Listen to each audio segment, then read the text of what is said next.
आप लोग सब क्लास के लिए आए हैं। हम लोग अभी अगले आधे घंटे के लिए भागवतम सुनेंगे, है ना। बहुत ही सुंदर, स्वीट और नेक्टर से भरा हुआ ये ग्रंथ है, बुक। तो अगले आधे घंटे के लिए आप लोग टाइम निकाल के आए हैं, वेरी नाइस, थैंक यू। मेरा आवाज क्लियर आ रहा है? कोई कंफर्म कर सकता है चैट बॉक्स पे? हाँ, थैंक यू। ओम अज्ञानतिमिरान्धस्य ज्ञानाञ्जनशलाकया चक्षुरोन्मिलितं येन तस्मै श्रीगुरुवे नमः। नमो विष्णुपादाय कृष्णप्रेष्ठाय भूतले श्रीमते भक्तिवेदान्त स्वामिनिति नामिने। नमस्ते सारस्वते देव्यै गौरवाणी प्रचारिणे निर्विशेष शून्यवादी पाश्चात्य देशकारिणे। जय श्री कृष्ण चैतन्य प्रभु नित्यानंद श्री अद्वैत गदाधर श्रीवासादि गौर भक्तवृंद। हरे कृष्ण कृष्ण कृष्ण हरे हरे, हरे राम राम राम हरे हरे। ओम नमो भगवते वासुदेवाय, ओम नमो भगवते वासुदेवाय, ओम नमो भगवते वासुदेवाय। हरे कृष्ण। तो हम लोग कल कहाँ थे? कल संडे था तो हमारा क्लास था 5:15 बजे, 5:15। तो आज फिर से हमारा मंडे चालू हुआ है। 8:15 से 8:45 हम क्लास लेंगे।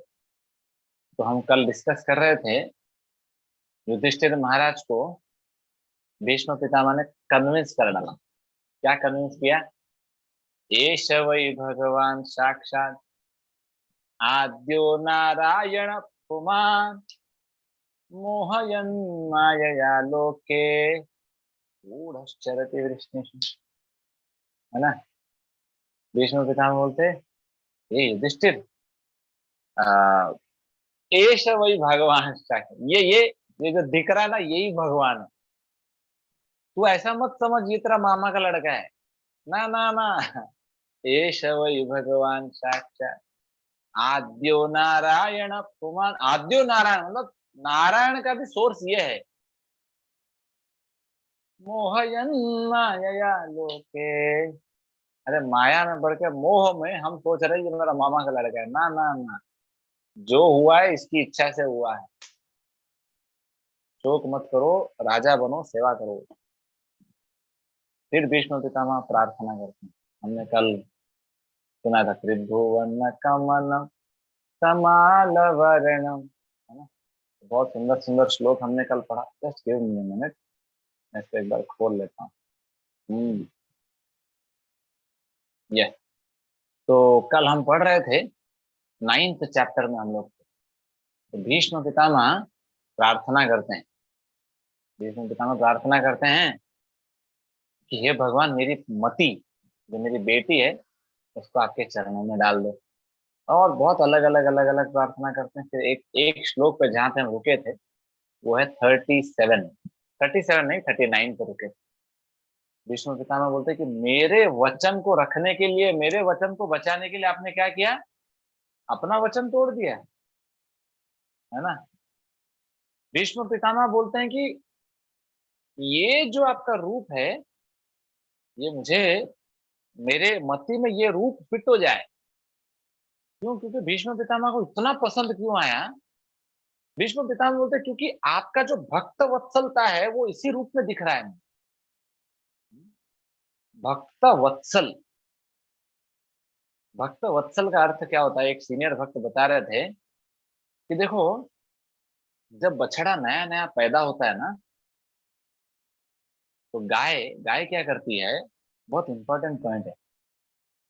गाय चाट चाट के बछड़े को साफ करती है ना। तो बछड़े के बॉडी पे जो केमिकल रहता है ना, जन्म लेने के बाद, वो केमिकल अगर बछड़े के बॉडी पे रह गया तो बछड़ा मर जाएगा। और उस केमिकल को दुनिया का कोई डॉक्टर साफ नहीं कर सकता, है ना। वो सिर्फ माँ चाट के साफ करती है ना।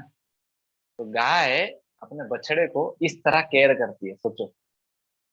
तो वैसे ही भीष्म पितामह बोलते वैसे ही आप अपने भक्तों का केयर करते हैं, है ना। भक्तों के जितने भी प्रॉब्लम्स को आप संभाल लेते हैं, प्रोटेक्ट करते हैं, केयर करते हैं। वाह, देखो देखो, आपने अर्जुन को बचाया, मुझे भी बचाया, मेरे भी वचन को बचा लिया। क्या बात, कितना बढ़िया है ये चीज। तो ये जो आपका रूप है, ये बस मेरे माइंड में फिट हो जाए, यही चाहिए। फिर भीष्म पितामह बोलते हैं, अरे आपने एक कुटुंब को संभालने जैसा पांडवों और उनके फैमिली को संभाला। कुटुंब, है ना। तो मैं कल बता रहा था कि एक फैमिली को संभालना कितना सरदर्द होता है, नहीं। मैं तो ब्रह्मचारी हूँ तो मुझे वो टेंशन नहीं है। लेकिन हमारा एक बड़ा कुटुंब है। जो पहले हमारा कुटुंब था वो बहुत छोटा था। माता पिता, फिर ज्यादा से ज्यादा शादी कर लेते तो बीवी बच्चे, छोटा सा कुटुंब होता, 5-6 लोग, मैक्सिमम 10 लोग। लेकिन अभी हमारा कुटुंब है, बहुत बड़ा है, पूरा ह्यूमैनिटी, है ना, पूरा वर्ल्ड हमारा कुटुंब है। भगवान एक कुटुंब को संभालने जैसा, अपने घर को संभालने जैसा पांडवों, कुंती महारानी, द्रौपदी उनको संभाल रहे थे। महीनों भर उनके घर पे रह जाते थे। ये भीष्म पितामह 39 श्लोक में बोलते हैं। फिर 40 नंबर श्लोक में भीष्म पितामह याद करते हैं गोपियों को। क्यों याद करते हैं? क्योंकि भीष्म पितामह सोचते हैं कि कृष्ण के सबसे प्यारे भक्त लोग कौन है। तो भीष्म पितामह को याद आता है कि हाँ, गोपियां। तो मैं गोपियों को भी याद करता हूँ, प्रार्थना करता हूँ, ताकि थोड़ा रिकमेंडेशन मिल जाए स्पिरिचुअल वर्ल्ड जाने का, है ना। तो गोपियों को भी प्रार्थना कर लेते हैं। अगले श्लोक में बोलते हैं 41 नंबर श्लोक में, हे कृष्णा, आपको याद है राजसूय यज्ञ हुआ था, है ना। तो जो राजसूय यज्ञ युधिष्ठिर महाराज ने किया था, उसमें मैं भी था, मैं था ना वहां पे।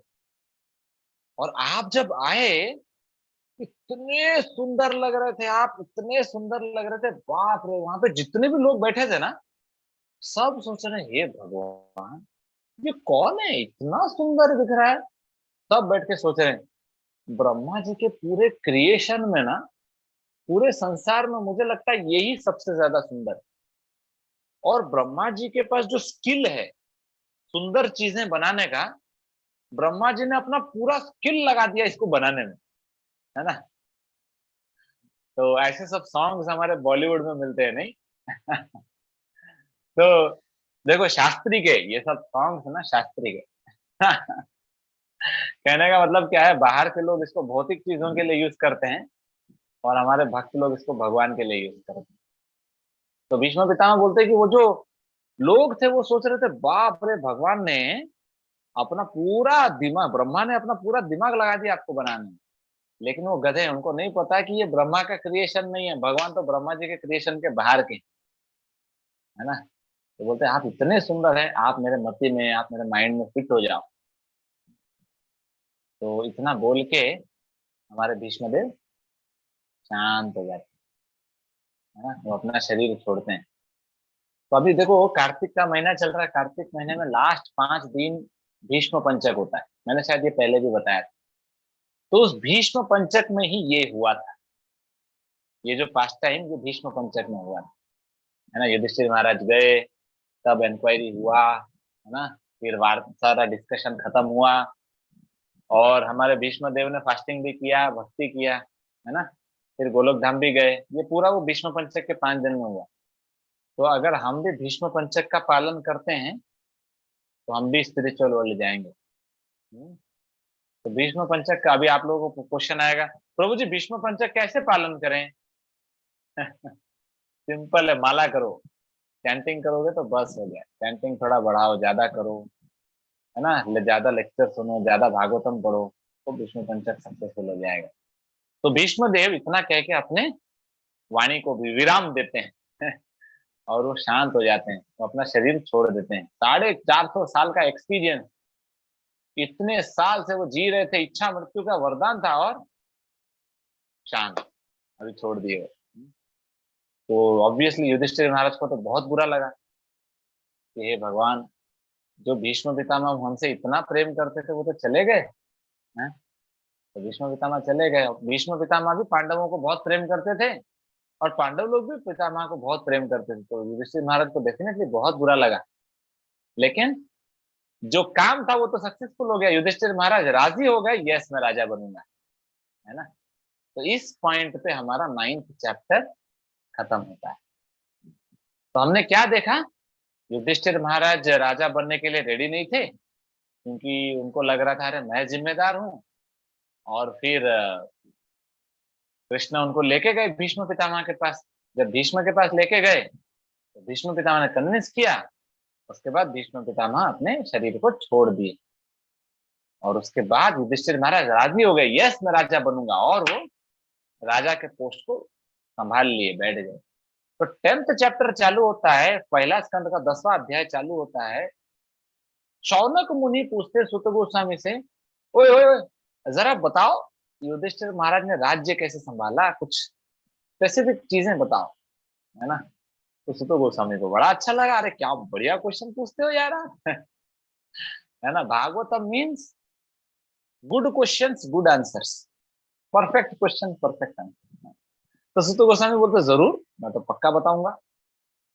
4th श्लोक में बहुत सुंदर सा श्लोक आता है, अगर आपके पास भागवतम है तो उसको पढ़ सकते हैं। यहाँ पे लिखते काम अम्ब वर्ष परजन्य सर्व काम दुगामही ऋषिचु व्रजान गावः पयशोदश्वते मुदा। यहाँ पे बोलते हैं during the reign of Maharaj Yudhishthir the clouds showered all the water that people needed. बाप रे, जो पानी चाहिए था बारिश परफेक्ट होता था। युधिष्ठिर महाराज जब राज्य कर रहे थे तो परफेक्ट बारिश होता था, कभी पानी का कमी नहीं था। आजकल दुनिया में देखो, जमीन सूख रहा है, अनाज उग नहीं रहा है, क्योंकि बारिश नहीं हो रहा है ना। संकीर्तन नहीं करते ना, पाप करते हैं। फैक्ट्री खोलेंगे तो थोड़ी बारिश होने वाला ना ना। भगवान को प्रसन्न, अन्नात् भवन्ति भूतानि परजन्यादन्न संभवः, है ना। यज्ञात् भवन्ति परजन्यो यज्ञ कर्म समुद्भवः। देखो, बोलते हैं कि जब आप यज्ञ करते हैं तो बारिश होता है ना। वो क्या बोलते हैं उसको, वाटर साइकिल पढ़ना आसान है। लेकिन वाटर साइकिल होता कैसे है, कौन जिम्मेदार है, वो जानना चाहिए।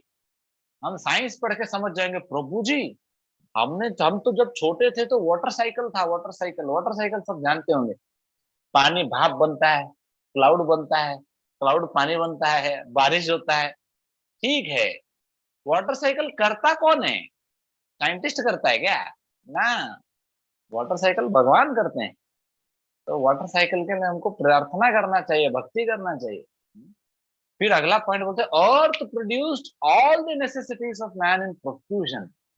मतलब जितना लोगों को नेसेसिटीज था, खाना अनाज पूरा सब कुछ पृथ्वी मैया देती थी, धरती से मिलता था। आजकल तो अनाज भी नहीं उग रहे हैं, है ना। फिर एक और बहुत important, due to its fatty milky bag, है ना। गाय गाय का दूध इतना निकलता था, इतना निकलता था कि गाय के दूध का कीचड़ बन जाता था।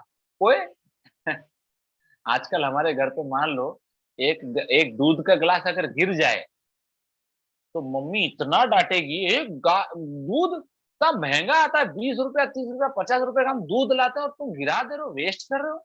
जबकि वो दूध गाय का भी नहीं होता, पैकेट का होता है ना। थोड़ा सा अगर ध्यान से एनालाइज करेंगे, हमारे संसार में आजकल जितना दूध मिल रहा है, जितना घी मिल रहा है, जितना पनीर मिल रहा है, उतने गाय है ही नहीं। इस दुनिया में उतने गाय नहीं है। लेकिन शॉकिंग चीज है, इतना दूध आ कहाँ से रहा है। मतलब कुछ तो गड़बड़ कर रहा है इंसान, कैसे ये दूध को बना रहा है ना। पनीर, है ना, अभी रिसेंटली पनीर लाए थे भक्त लोग, पनीर का कुछ तो सब्जी बना फेस्टिवल में। तो मैंने बोला यार ये पनीर दूध का नहीं है, ये पता नहीं कैसे बना है ये। है ना, क्योंकि गाय नहीं है ना हमारे पास। गाय रहेगा तो दूध मिलेगा, दूध मिलेगा तो हमारा दिमाग नरिश होगा, नहीं तो इधर गोबर भरा रहता है हमारा, है ना। दूध पीते हैं तो दिमाग नरिश होता है, गीता भागवतम समझ में आता है, आध्यात्मिक नॉलेज समझ में आता है। नहीं तो मंद बुद्धि, हम चाय पीने से दिमाग थोड़ी चलने वाला है। चाय पियोगे तो दिमाग मंद बनेगा, दूध पीने से दिमाग तेज होता है। तो देखो युधिष्ठिर महाराज के राज्य में इतना दूध होता था कि मिट्टी में गिरता था और उसका कीचड़ बन जाता था। इनफैक्ट 1800 सदी में, 18th सेंचुरी में भी ऐसा कहा जाता है कि हमारे भारत देश में एक एक घर में 10-10 गाय होते थे। सोचो, एक घर में 10 गाय। मान लो एक घर में अगर 15 लोग हैं, 10 गाय हैं, सोचो मतलब कितना दूध पीते होंगे नहीं। उसी दूध का घी बनता था। आजकल तो मुझे लगता है लोगों का नसीब में ही नहीं है शुद्ध घी। मुझे तो लगता है घी का स्मेल ही भूल गए होंगे लोग, है ना। और कुछ दिनों बाद तो हमारा देश में ऐसा हालत होगा, मेरे को तो लगता है 20-25 साल बाद, जब हम बच्चों को सिखाएंगे गाय, है ना, गाय कैसे दिखता है, देखो फोटो, उसका फोटो में दिखाएंगे, देखो गाय ऐसा दिखता है, क्योंकि गाय तो दिखेगा ही नहीं ना। आजकल तो गाय, गांव में भी गाय नहीं दिखता। ज्यादा से ज्यादा हुआ तो भैंस और मुर्गी दिखती है, और कुछ नहीं दिखता। गाय तो पूरा गायब हो गया है। मैं गांव में जब प्रीचिंग के लिए, प्रचार के लिए जाता हूँ भगवत गीता में, गीता बांटने के लिए, तो मैं देखता हूँ कि अरे गांव में भी गाय रेयर हो गई। लेकिन युधिष्ठिर महाराज का जब राज्य था तो बारिश सफिशिएंट होता था, है ना, और पानी सफिशिएंट मिलता था, और खाना सफिशिएंट मिलता था, दूध सफिशिएंट था। ऐसा राज्य था युधिष्ठिर महाराज का। हम चाहते हैं राम राज्य, लेकिन राम को नहीं चाहते। तो युधिष्ठिर महाराज के राज्य से क्यों ये डिस्क्रिप्शन हुआ है? क्योंकि हमें भी सिखाया जा रहा है। देखो हमको क्या लगता है ना, मैं फैक्ट्री जाऊंगा और 24 घंटा काम करके पैसा कमाऊंगा तो मेरे फैमिली मेंबर खुश हो जाएंगे, हैप्पी रहेंगे। ना, ये गलत है। देखो युधिष्ठिर महाराज का जो प्रजा है, वैसे हमारा भी प्रजा है। हमारा फैमिली हमारा प्रजा है। हमारे माता पिता, हमारे वाइफ, चिल्ड्रन, फैमिली मेंबर, जो भी लोग हमारे घर पे हैं, वो लोग हमारे प्रजा हैं। वो लोग सुखी कब रहेंगे? वो लोग सुखी कब रहेंगे? जब हम भक्ति करेंगे। आगे लिखा है युधिष्ठिर महाराज के बारे में, सुत गोस्वामी बोलते हैं कि युधिष्ठिर महाराज के राज्य में लोगों को मानसिक तनाव भी नहीं था, है ना, मेंटल एगोनीज वो भी नहीं था, बीमार नहीं पड़ते थे, एक्सेसिव हीट और कोल्ड भी नहीं था। सोचो कितना बढ़िया राज्य था ना। देखो हमारे घर पे मानसिक तनाव होता है, हर दिन झगड़ा होता रहता है, एनवी होता है, लस्ट, एंगर, ग्रीड, ये सब हमारे घर पे होता है। क्यों? क्योंकि हम भक्ति नहीं करते। अगर घर पे रिलेशनशिप स्ट्रांग चाहिए, है ना, मानसिक तनाव नहीं चाहिए, तो भक्ति करो। जब हम भगवान की भक्ति करेंगे तो घर में हमेशा सब खुश रहेंगे। लेकिन हमारा मानसिक तनाव आता है, ये सारे प्रॉब्लम्स आते हैं, क्यों? क्योंकि हम भक्ति नहीं करते, है ना। ये सोसाइटी में प्रॉब्लम क्यों आ रहा है? देखो एक टाइम था जब 120 प्रकार के गाय इस दुनिया में थे, हमारे इंडिया में थे। लेकिन आजकल गायों को मार मार के ऐसा हालत हो गया कि अभी सिर्फ 30 प्रकार के गाय बचे हैं। सोचो, है ना, ओनली 30। बाकी के 90 प्रकार के गाय जो स्पीसीज थे वो गायब हो गए, है ना, वो अभी नहीं मिलने वाले हैं। तो ये जो 30 बचा, ये भी पता नहीं कब गायब हो जाएगा। कहने का मतलब क्या है, हम नास्तिक होते जा रहे हैं, हमारा कल्चर छोड़ते जा रहे हैं। लेकिन हम जब भक्ति करेंगे तो पूरा सोसाइटी हैप्पी सोसाइटी रहेगा, राम राज्य रहेगा, युधिष्ठिर महाराज जैसा राज्य करेंगे। उसके बाद में 7वें श्लोक में बोलते हैं तो गोस्वामी कि देखो युधिष्ठिर महाराज इतना बढ़िया राज्य कर रहे थे, और कृष्ण और कुछ महीने महीने रह गए हस्तिनापुर में। क्यों रह गए? क्योंकि सुभद्रा थी ना, है ना। तो सुभद्रा थी, उनकी प्यारी बहन थी वहां पे। तो सुभद्रा के लिए और कुछ महीने रुक गए, क्योंकि सुभद्रा को बहुत खराब लग रहा था। वो हमेशा बहुत सैड रहती थी। क्यों? क्योंकि सुभद्रा का जो बेटा है अभिमन्यु, वो मारा गया। तो सुभद्रा को बड़ा खराब लगा, बहुत डिप्रेशन में थी, तो इसलिए कृष्ण उनको सपोर्ट देने के लिए कुछ और महीने रह गए। उसके बाद फाइनली वो टाइम आ गया। कौन सा टाइम आ गया? जब हमारे कृष्ण ने डिसाइड किया कि बस अब बहुत हुआ, अब जाना है। कृष्ण बोलते युधिष्ठिर महाराज को, अरे युधिष्ठिर महाराज मुझे छोड़ दो बाबा, मैं जाऊं क्या द्वारका? इतने महीने से हस्तिनापुर में हूँ, मुझे जाने दो। अरे बाबा, ये जो नॉर्मल दुनिया का आदमी होता है ना, उसकी एक बीवी रहती है, एक वाइफ रहती है, उसको भी वो छोड़ के बाहर ज्यादा दिन नहीं रुकता है ना। एक वाइफ को लोग छोड़ के बाहर नहीं रुक पाते, मेरी तो 16,108 रानियां हैं, मैं कैसे बाहर रुक रहा हूँ, हे भगवान, है ना। मुझे अलाउ कैसे कर रहे हैं वो लोग। छोड़ दो, नहीं तो पीट के बाहर निकाल देंगे मुझे घर से। तो सोचो, कृष्ण इतना प्रेम करते हैं युधिष्ठिर महाराज से कि उसके लिए भी परमिशन ले रहे हैं कि जाऊं क्या, मैं द्वारका जाऊं, प्लीज लेट मी गो, है ना, मैं थोड़ा जाता हूँ, है ना, अपने घर पे भी जाना पड़ेगा, इतने महीने बाद जा रहा हूँ। तो फाइनली युधिष्ठिर महाराज ने बोला यस, आप जा सकते हैं। तो अगले श्लोक में बोला गया है कि कैसे सेलिब्रेट हुआ वो, है ना, भगवान जा रहे हैं और सेलिब्रेशन हो रहा है, लोगों को बहुत खराब भी लग रहा है, लेकिन सेलिब्रेट भी हो रहा है, मृदंग करताल सब बज रहा है, लोगों के आंख में पानी आ रहा है, रो रहे हैं।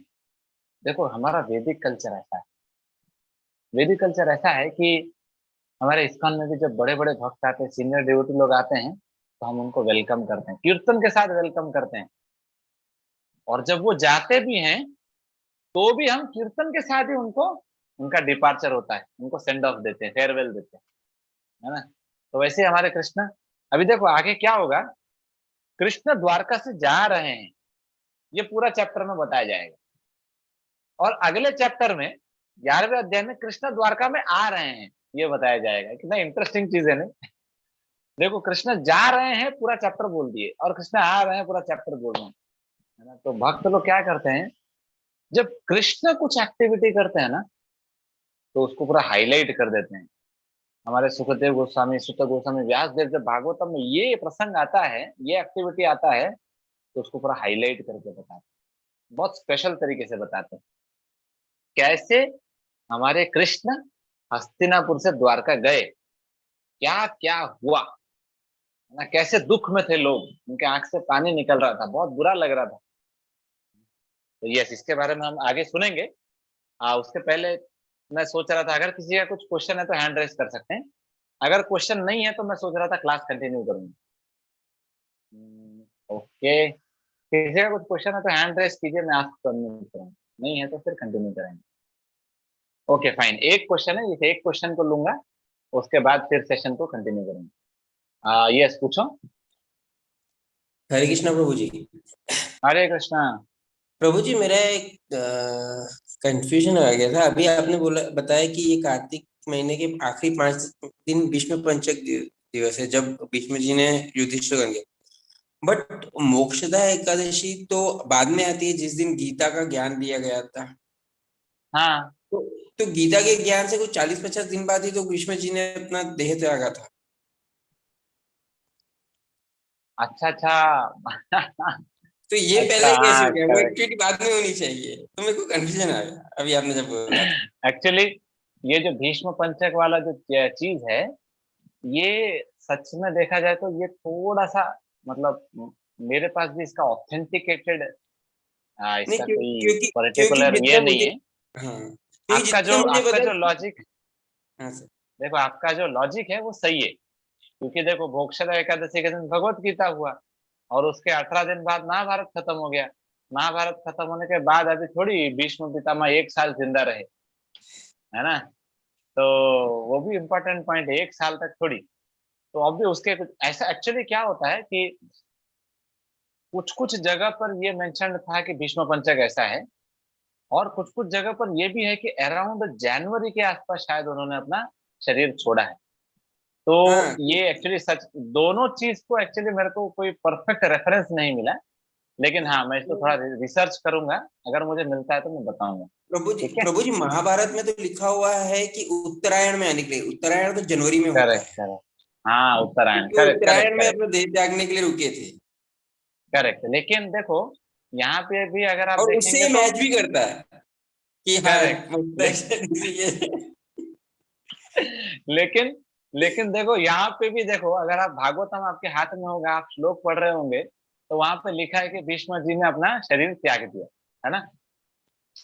हाँ, देखो भीष्म जी ने अपना शरीर त्याग दिया, हाँ अभी ये जो 5 दिन, ये सही है कि हमें चेक करना पड़ेगा ये भीष्म पंचक में आता है या नहीं आता है। तो मैं इसको थोड़ा और अच्छे से रिसर्च करके चेक करता हूँ, क्योंकि मैं कोई तो एक जगह पे पढ़ा था, किसी ने तो मुझे बताया था कि ये 5 दिन में आता है, इसलिए मैंने ये कहा। बट हाँ definitely I will check it out, और मैं फिर आपको बताऊँ। ठीक है। हरे कृष्ण। हरे थैंक कृष्ण। यू। अच्छा, थैंक यू, आप लोग इतना ध्यान से क्लास सुनते हैं। ठीक है, तो यस, तो हम आज डिस्कस कर रहे थे कि हाँ, हम इस पॉइंट पे थे कि युधिष्ठिर महाराज सेंड ऑफ देते हैं, है ना, हमारे कृष्ण जा रहे हैं। तो आगे, अगर आगे के श्लोक में देखेंगे तो बहुत स्पेशल चीजें हो रहा है ना। सब लोग बाय बाय कर रहे हैं, कीर्तन हो रहा है, सब लोग के आंख में पानी है।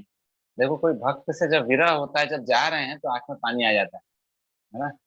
तो हमारे सनातन गोस्वामी जब वृंदावन में रहते थे, तो वो एक गांव से जब दूसरे गांव जाते थे, तो पिछले गांव के लोग भी रोते थे और अगले गांव के लोग भी रोते थे। क्योंकि पिछले गांव के लोग इसलिए रोते थे कि अरे आप जा रहे हो, और अगले गांव के लोग इसलिए रोते थे कि अरे आप आ रहे हो। खुशी से रोते थे और दुख से रोते थे, तो सबके आंख में पानी होता था। तो यहाँ पे हम देखेंगे कि अरे सब लोग को बहुत बुरा लग रहा है कि कृष्ण जा रहे हैं। सोचो, यहाँ पे एक बढ़िया सा श्लोक आता है। ये श्लोक में बोलते हैं कि, देखो ये श्लोक को पढ़ ही लेते हैं, बहुत अच्छा श्लोक है ना। 11-12 बोले, सत्संगान मुक्त दुस्संगो हातुम नोत्सहते बुधः की कीर्त्यमानं यशो यस्य सकृद् आकर्ण्य रोचनम तस्मिन् यस्य धिय पार्थः सहेरन् विरहं कथम दर्शन स्पर्श संलाप शयनासन भोजन ही। बोलते हैं कि देखो, अगर कोई भगवान का कथा सुनता है ना,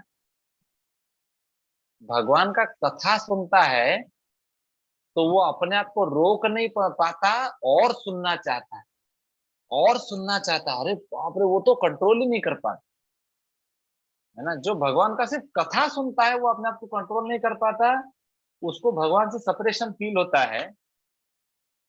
तो उनकी क्या बात करें जो भगवान के साथ रहे हैं। ये पांडव लोग, सुभद्रा, द्रौपदी, कुंती, ये लोग तो, मतलब ये लोग कृष्ण के साथ रहे हैं। सोचो, वो कृष्ण जब हमसे दूर जा रहे हैं, कितना तकलीफ होगा नहीं। हमारा खुद का बच्चा अगर इंजीनियरिंग कॉलेज हॉस्टल में जाता है, हमको कितना तकलीफ होता है। अरे बाबा, तू जा रहा है क्या? उसको अचार का डब्बा देते हैं, है ना। उसको खाना खाने के लिए बहुत सारा वैरायटी देते हैं। और वो जब जाता है, तो माँ के आंख में थोड़ा थोड़ा पानी भी आ जाता है कि अरे मेरा बेटा जा रहा है ना। देखो, हमारे घर के रिलेटिव्स भी हमसे जब दूर जाते हैं, तो कितना अटैच हो जाते हैं। तो सोचो, वो कृष्ण पांडवों के साथ इतना महीना बिताए। ये श्लोक में देखो क्या क्या लिखा लिखा है ना। दर्शन, स्पर्श, संलाप, शयनासन भोजन। अरे साथ में बैठ के खाते थे, बातचीत करते थे, एम्ब्रेस करते थे, साथ में सोते थे। सोचो, वो कृष्ण, इतने प्रेम भरा हुआ कृष्ण जब जा रहे हैं, तो सोचो कितना दुख होगा, है ना। तो सुत गोस्वामी बोलते हैं, हे भगवान, कैसे जाने दिया, है ना। वो लोग ने कैसे जाने दिया, कितना उनका दुख हो रहा रहेगा नहीं। तो ये श्लोक में वो डिस्क्राइब करते हैं, है ना। तो गोस्वामी की देखो क्या हालत है। उनको बहुत बुरा लग रहा है कि कृष्ण जा रहे हैं। और जब कृष्ण जा रहे हैं, सबको बहुत बुरा लग रहा है, सारे फीमेल रिलेटिव उनको, है ना। लेकिन कोई आ, उनको रोकना नहीं चाहता, क्योंकि इतना महीना रुके, उनको भी द्वारका जाना चाहिए कि नहीं। तो बहुत सारे लोग रो भी नहीं रहे हैं। क्यों? क्योंकि रोने से क्या, ना अपशकुन माना जाता है, निष्फॉर्चून माना जाता है। तो आंसुओं को कंट्रोल कर दे रहे हैं, है ना। तो एक श्लोक बहुत इंपॉर्टेंट आता है, हम उस श्लोक पे जाके अभी आज के लिए हम स्टॉप करेंगे। 20 नंबर श्लोक, यहाँ से एक नया सेक्शन चालू होता है। देखो, भगवान जा रहे हैं, भगवान जा रहे हैं, लेकिन ये एक श्लोक, बहुत सुंदर सा श्लोक आता है। अन्योन्यम आसित संजल्प उत्तम श्लोक चेतसाम कौरवेन्द्र पुरस्त्रीणाम सर्वश्रुति मनोहर। कौरवेन्द्र पुरस्त्रीणाम। देखो, सीन को थोड़ा इमेजिन करो। भगवान हस्तिनापुर से द्वारका जा रहे हैं। तो जब द्वारका जा रहे हैं, तो भगवान ना इतना धूमधाम से जा रहे हैं, रथ के ऊपर बैठ के रास्ते पर चल रहे हैं। तो जो वहां की स्त्रियां थी, हस्तिनापुर की स्त्रियां थी, वो तो डायरेक्ट नहीं सामने आ सकती ना। क्योंकि वैदिक कल्चर क्या, मेल और फीमेल दोनों अलग रहना चाहिए। आज का हमारा स्कूल कॉलेज जैसा नहीं कि मिक्स है, एक ही बेंच पर दोनों बैठ जाते हैं, मेल फीमेल। अरे ये क्या कल्चर है ना, कितना खराब कल्चर है देखो। लेकिन पहले के जमाने में स्त्री लोग रूफ टॉप, वो लोग छत पे जाके वो भगवान का दर्शन कर रहे हैं। और जब वो लोग छत पे जाके भगवान का दर्शन कर रहे हैं, जितने भी स्त्री लोग, वो लोग आपस में बातें कर रहे हैं। क्या कर रहे हैं? संजल्प कर रहे हैं, प्रजल्प नहीं कर रहे हैं, भौतिक बातें नहीं कर रहे हैं, कृष्ण कथा कर रहे हैं, कृष्ण के बारे में बातें कर रहे हैं। और वो लोग इतनी सुंदर सुंदर बातें करते हैं। ओह, ज्यादा श्लोक नहीं, 5-6 श्लोक वो लोग आपस में बातें जो कर रहे हैं, इतना सुंदर है वो। इसको हम कल देखेंगे, लेकिन आज नहीं। वो लोग क्या डिस्कशन कर रहे हैं। कृष्ण रास्ते पर जा रहे हैं, उनको देख के ये जो माताएं बैठी हैं ऊपर, माता जी लोग, फीमेल, वो जो लेडीज हैं, वो लोग ऊपर बैठ के क्या डिस्कशन कर रहे हैं कृष्ण के बारे में। उस डिस्कशन को जब आप सुनेंगे ना, आपको लगेगा बाप रे कितना सुंदर डिस्कशन चल रहा है ना। लेकिन ये सुंदर सा डिस्कशन हम कल देखेंगे, आज नहीं। हमारे पास टाइम आज खत्म हो गया है ना, बहुत जल्दी टाइम भागता रहता है नहीं भागवतम क्लास में। तो हम कल सेम टाइम पे 8:15 को हम मिलेंगे ना, 8:15 to 8:45। हरे कृष्ण, श्रील प्रभुपाद की जय। हरे कृष्ण बाबू जी। हरे कृष्ण हरे प्रभु जी। कृष्ण, हरे कृष्णा प्रभु जी। दंडवत प्रणाम। हरे प्रभुपाद दबीर हरे कृष्ण। कृष्ण, हरे कृष्ण प्रभु जी। हरे कृष्ण प्रभु जी। हरे कृष्ण, हरे कृष्ण प्रभु जी। हरे कृष्ण प्रभु जी। हरे कृष्ण, हरे हरे कृष्ण प्रभु जी। हरे कृष्ण हरे बाबू जी। कृष्ण, हरे कृष्ण प्रभु जी। हरे कृष्ण हरे प्रभु जी। हरे कृष्ण प्रभु जी। हरे हरे कृष्ण प्रभु जी। हरे कृष्ण प्रभु जी। राधे राधे प्रभु जी। हरे कृष्ण प्रभु जी। दंडवत प्रणाम। हरे कृष्ण। हरे कृष्ण प्रभु जी। क्या मैं अभी क्वेश्चन पूछ सकती हूँ? यस, पूछो। प्रभु जी, जब हमारा माइंड हमारे साथ नहीं देता तब क्या किया जा सकता है? कुछ नहीं कर सकते। आप क्या कर सकते हैं? आप माइंड को वापस लेके आओ। आपके साथ नहीं रहता, उसको जहाँ पे है वहां से वापस लेके आओ। ठीक है ना। ठीक है, लेकिन तो हम जब चैंटिंग चैंटिंग करते हैं ना, तो माइंड हाँ, कंट्रोल में रहता है। चैंटिंग नहीं करते हैं तो फिर माइंड कंट्रोल में नहीं रहेगा। मतलब तो क्या हुआ, चैंटिंग, हाँ हाँ हाँ एक मंथ से ठीक से चल रहा था सब, हाँ बीच हाँ। में ही बिगड़ गया। ओहो, नहीं ऐसा तो होता रहता है। ऐसा सब, तो 10 इसमें कोई दिन बड़ी कुछ बात नहीं है। फोकस ही नहीं हो रहा है। नहीं, कोई दिक्कत नहीं है। आप इसको डिटर्मिनेशन के साथ कंटिन्यू करते रहिए।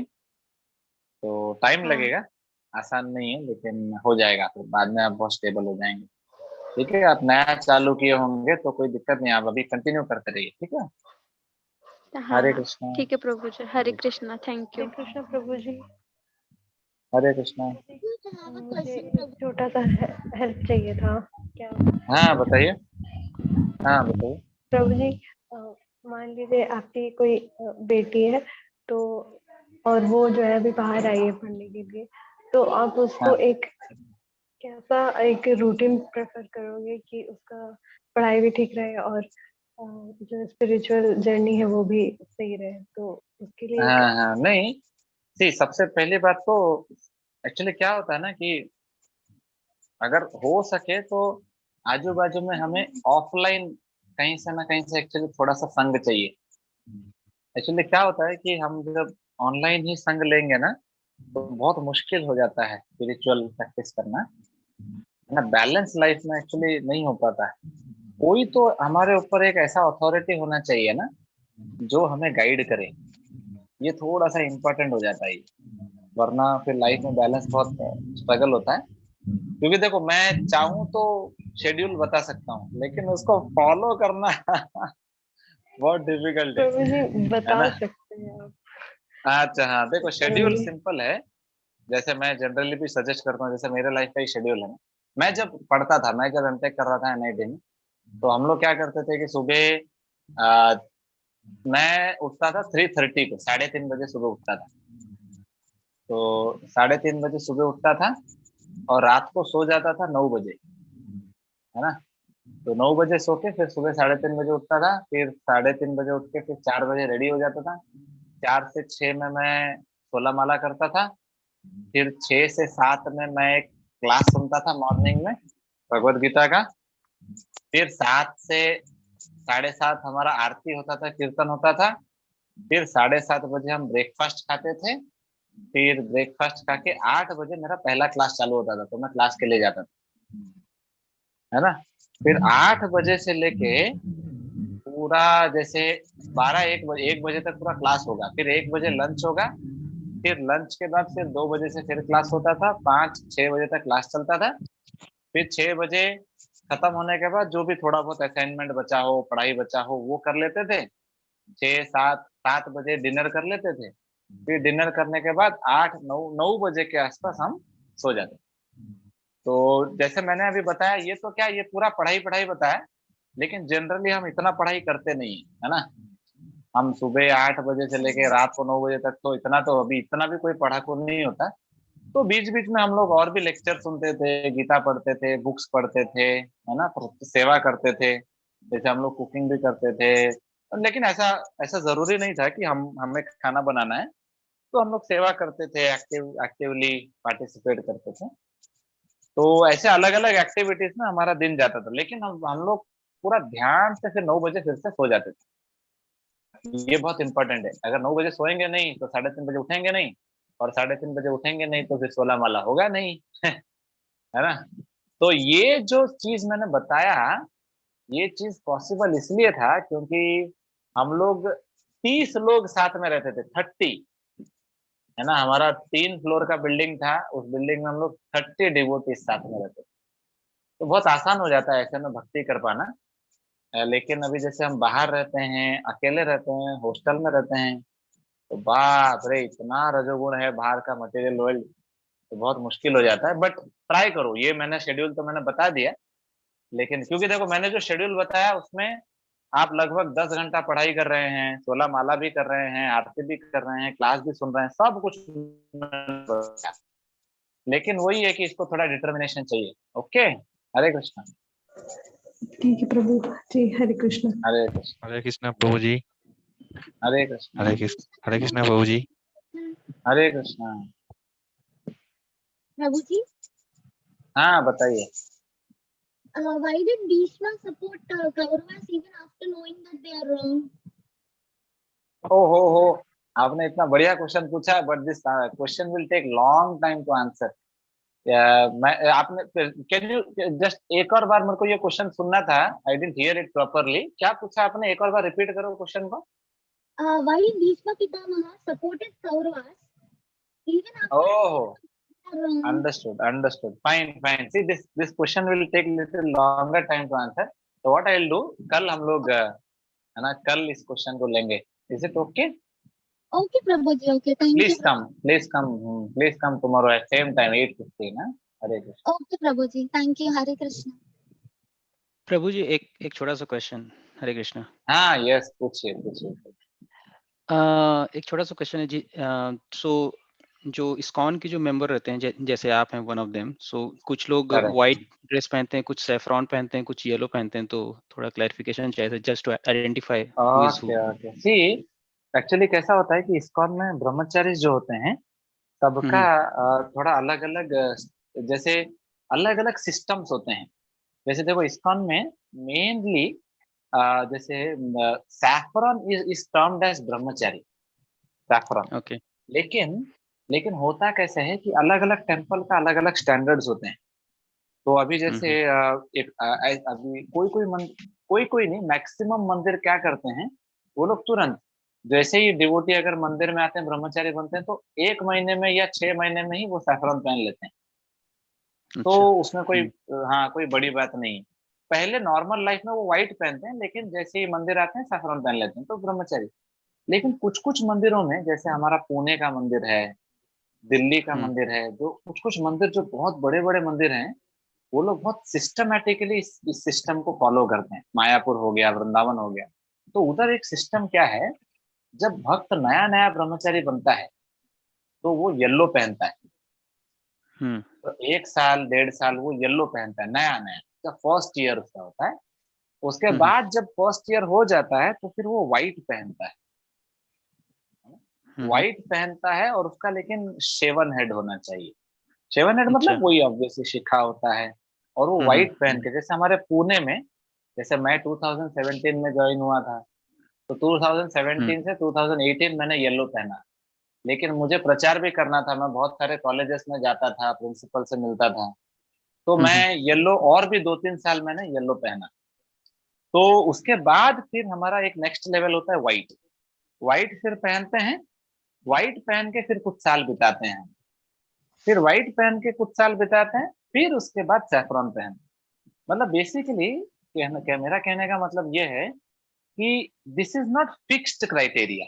मतलब इस्कॉन का ऐसा कोई बहुत हार्ड एंड फास्ट रूल नहीं है कि ओ हो 1 year 2 year, no, every temple has a different criteria, but yellow, white and saffron all are, सब लोग ब्रह्मचारी में ही कंसिडर किए जाएंगे। जैसे देखो मैं अभी व्हाइट पहना हूँ, बट मेरे से जो मेरे बाद भी जो डिवोटीज आए होंगे, जो ब्रह्मचारी बने होंगे, वो लोग तो सैफरन पहन रहे होंगे।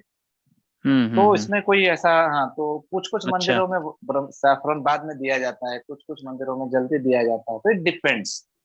लो Okay. सिंपल है, अगर आपको पहचानना है ना, तो व्हाट यू शुड डू, आपको उस पर्टिकुलर टेम्पल का कल्चर को पहले जानना पड़ेगा। क्योंकि अच्छा। क्या होता है, वी कैन नॉट टर्म, मतलब हम किसी डिवोटी को उसके ड्रेस से नहीं समझ पाएंगे, तो हमें उनके कल्चर को समझना पड़ेगा, उनका लाइफस्टाइल को समझना पड़ेगा, तो थोड़ा आइडिया मिलता है। राइट। और सो मेरे को ये इतना ही, मतलब मेरे को पता था थोड़ा सा कि ये येलो, हाँ व्हाइट, हाँ then saffron, but it's based on temple correct also, so correct, that's the new thing I came to know. हाँ correct correct, thank you Prabhu ji, okay, thank you, thank you, धन्यवाद प्रणाम। हरे कृष्ण, हरे हरे कृष्ण। कृष्ण।